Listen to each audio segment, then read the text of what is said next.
afternoon was supposed to be ordinary. I had been at home all day, trying to pass the time, my mind wandering aimlessly as I waited for the hours to tick by.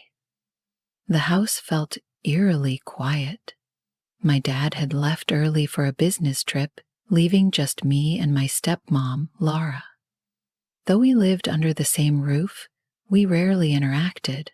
She kept to herself, and I wasn't the kind to initiate long conversations. There had always been a subtle tension between us. Not overt, but noticeable. Lara, in her early 30s, had an undeniable presence. Her striking beauty was impossible to ignore. Long, dark hair, flawless skin, and a figure that effortlessly turned heads. Despite this, we had maintained clear boundaries. She was, after all, my dad's wife, and I never thought that would change. Until that day, I was lounging on the couch, absent-mindedly scrolling through my phone while a random show played in the background, when I heard footsteps echoing in the hallway. Laura's movements were more purposeful than usual, catching my attention. Normally, she would walk past without so much as a glance, but this time she paused in the doorway. Looking up from my phone, I noticed something different in her expression. Her gaze lingered on me, and there was something in her eyes that stirred feelings I hadn't experienced before. "Are you planning to stay in the lobby all day?" she asked, her voice calm yet teasing. I shrugged, trying to appear unfazed, even as her presence made the air feel heavy. "Just hanging out," I replied casually. She stepped into the room, and I felt my pulse quicken. She wore a simple, fitted dress that accentuated her curves in all the right ways.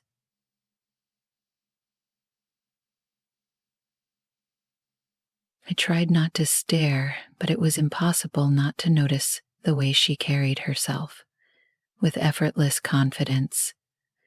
My face grew warm, and I silently hoped she didn't see the effect she was having on me.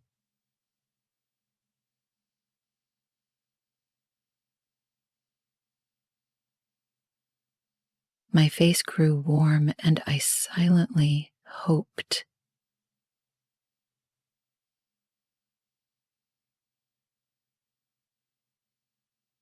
"The most lovely, you know," she said softly, her tone light and playful. "I've never really seen you relax like this. You're always so distant." Her words caught me off guard. "I didn't think you noticed," I said, blinking in surprise. Her lips curved into a small, knowing smile. "I notice more than you think." The way she said it made the room feel smaller, more intimate.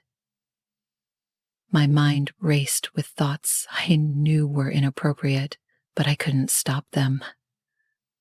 This was Laura, my stepmom, and I had to remind myself of that fact repeatedly. Yet she stepped closer until she was standing right in front of me, her gaze holding mine. My throat went dry as she leaned down, her face mere inches from mine.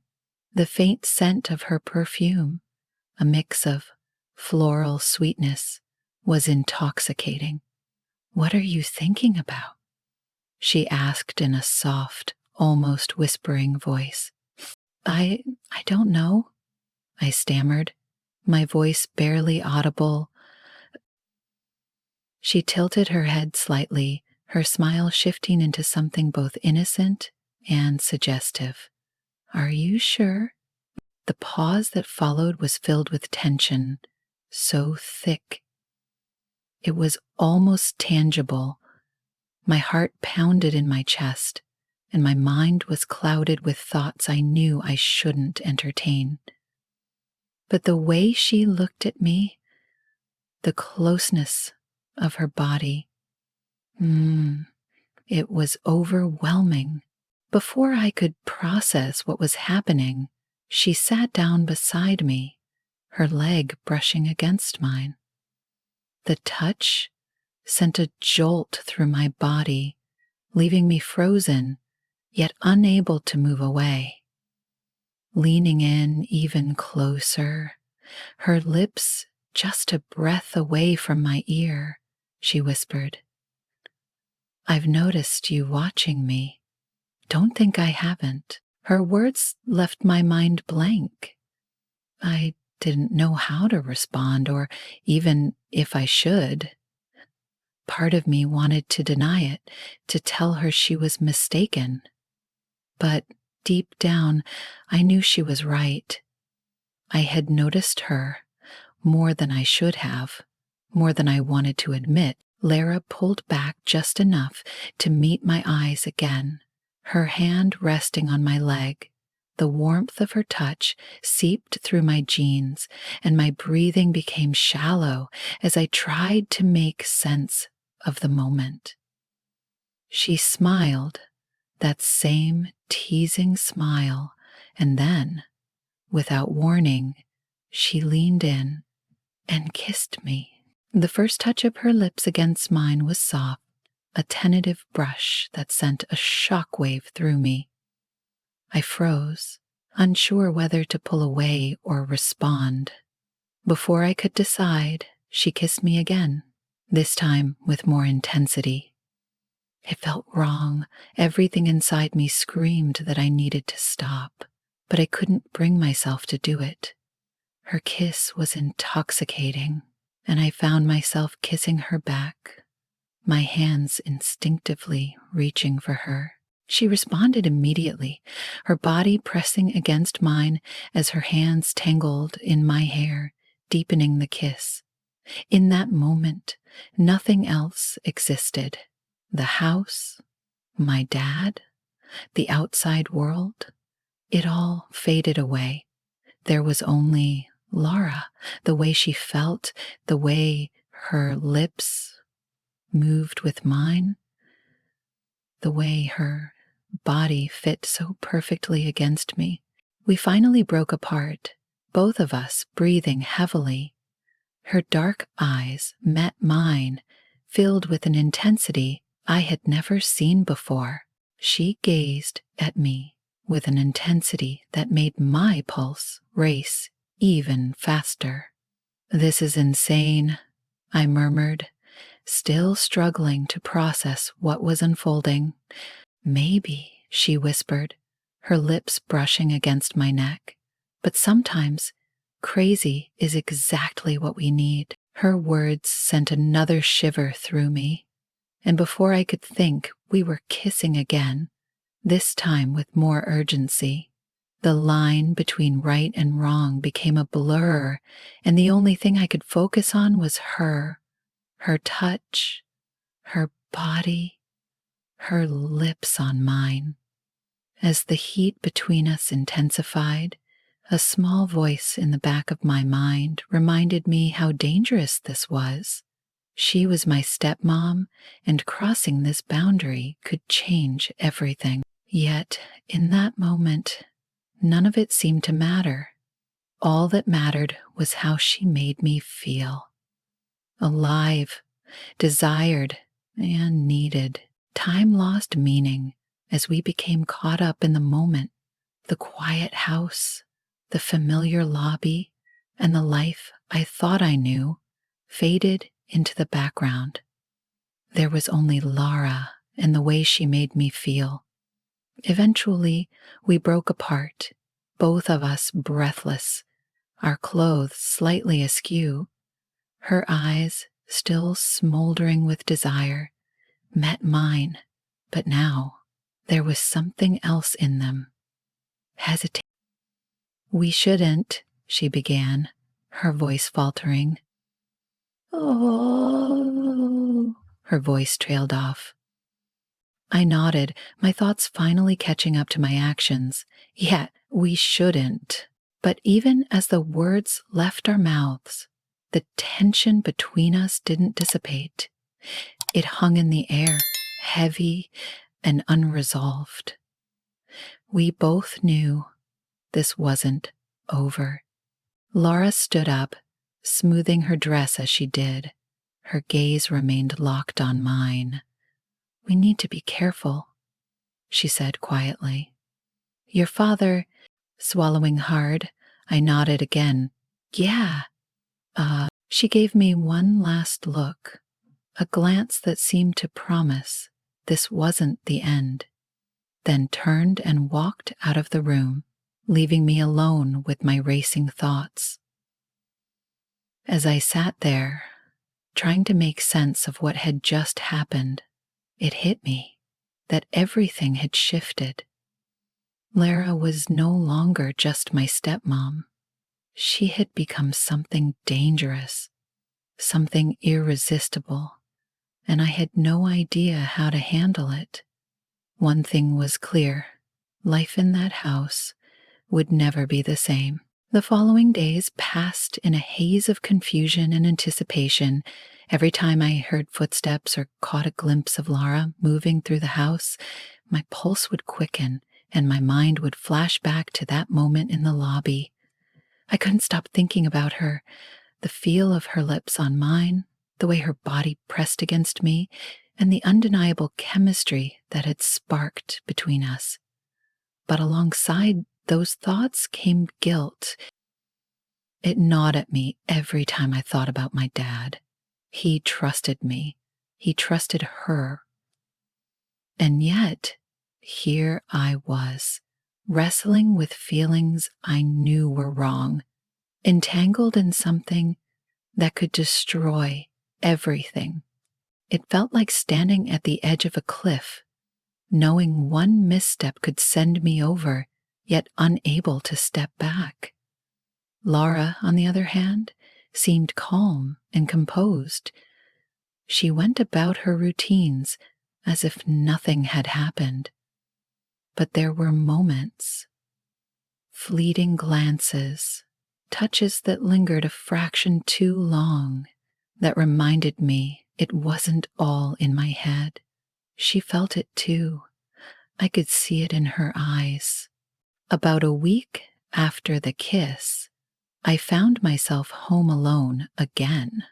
My dad was still away, and Laura had left earlier, saying she had errands to run.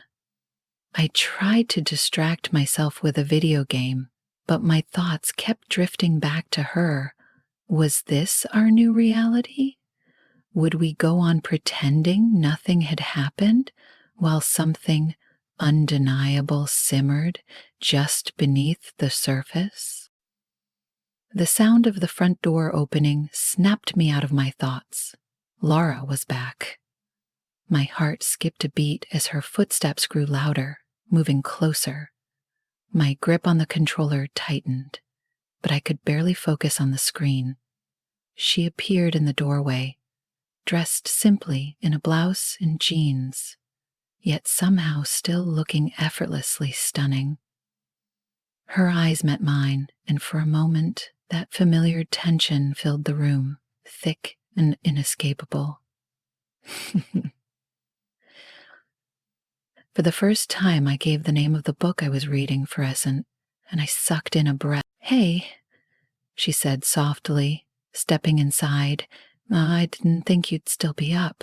I shrugged, working to keep my voice steady. "Just passing time." She nodded, her gaze lingering on me just a moment too long. "Your dad called. He's going to be gone for a few more days." My heart raced at her words. More days alone with her. More time wondering what would happen next. Lara crossed the room and sat beside me on the couch, close enough that our knees brushed. The spark of electricity was immediate, and I felt my body react to her proximity. For a few moments, neither of us spoke. The silence between us was charged with unspoken words, and I could sense we were both waiting for someone to say something or make a move that would shatter the tension or take us further down the road we were already traveling. Finally, Laura broke the silence, her voice low and deliberate. "You've been acting differently lately," she said, her voice calm but probing. I glanced at her, trying to shrug it off. "I could say the same about you." Her smile wasn't playful. It was knowing, as though she understood exactly what I meant. "What happened in the lobby, it shouldn't have happened," she said, though her tone lacked conviction. "I know," I replied, my voice barely audible. She leaned back slightly, her eyes searching my face, as if trying to find an answer hidden there. Do you regret it?" I hesitated, unsure how to respond. Did I regret it? A part of me wanted to say yes, to pretend I could erase that moment from my memory. But the truth was, I couldn't. I didn't. The thought of her, the memory of her lips on mine, haunted me in ways both exhilarating and tormenting. "No," I admitted at last, my voice raw with honesty. "I don't." My eyes sparkled with amusement and enthusiasm. Her expression darkened, and she moved closer, her leg pressing fully against mine. "Neither do I," she whispered. The weight of her words hung heavily between us, and before I could fully grasp what was happening, her hand reached out, softly brushing against my arm. The light touch sent a shiver through me, and in that moment, I knew whatever line we'd crossed before, we were about to cross it again, and this time there would be no going back. Her hand slid to my shoulder, and I found myself leaning in, pulled toward her by a force I couldn't resist. The magnetism between us was undeniable, and I lacked the strength or the will to fight it anymore. Not when she was this close. Not when her touch ignited sparks through my body. Without a word, she kissed me again, and this time there was no hesitation, no confusion. The kiss was deep, filled with the tension that had been simmering between us for days. My hands found her waist, pulling her closer, as she responded eagerly, her fingers threading through my hair while she pressed herself against me. Once again, the world outside vanished. There was only her warmth, her scent, the intoxicating taste of her lips. Every rational thought slipped away, replaced by the overwhelming desire coursing through me. I knew it was wrong. I knew we shouldn't be doing this.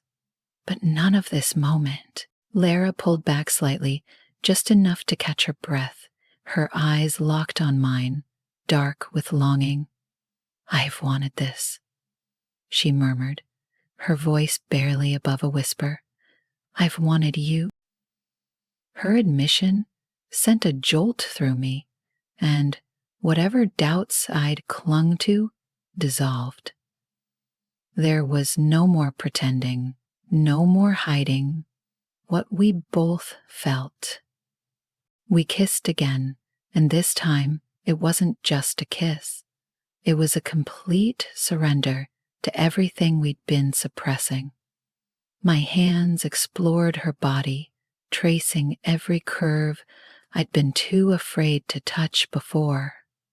She responded with equal intensity, her body pressing against mine, her breath hot on my skin.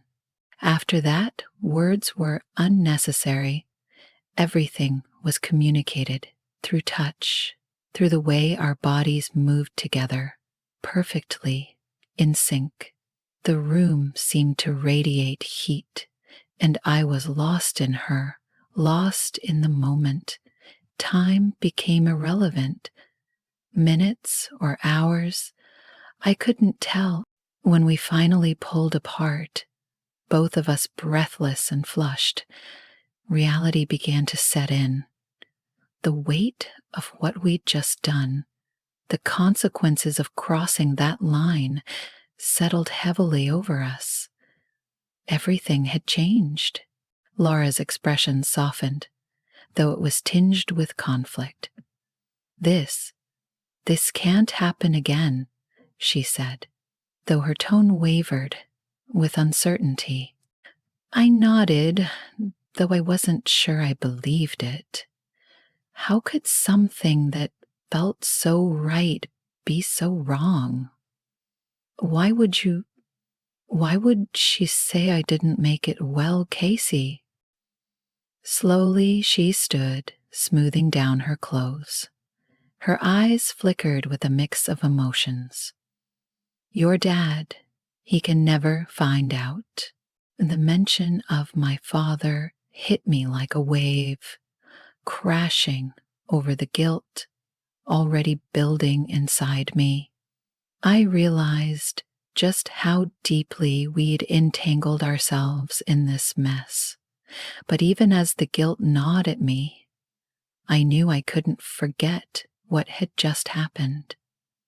I couldn't forget her. As Laura left the room, I remained sitting there, surrounded by the aftermath, my mind spinning with the enormity of it all.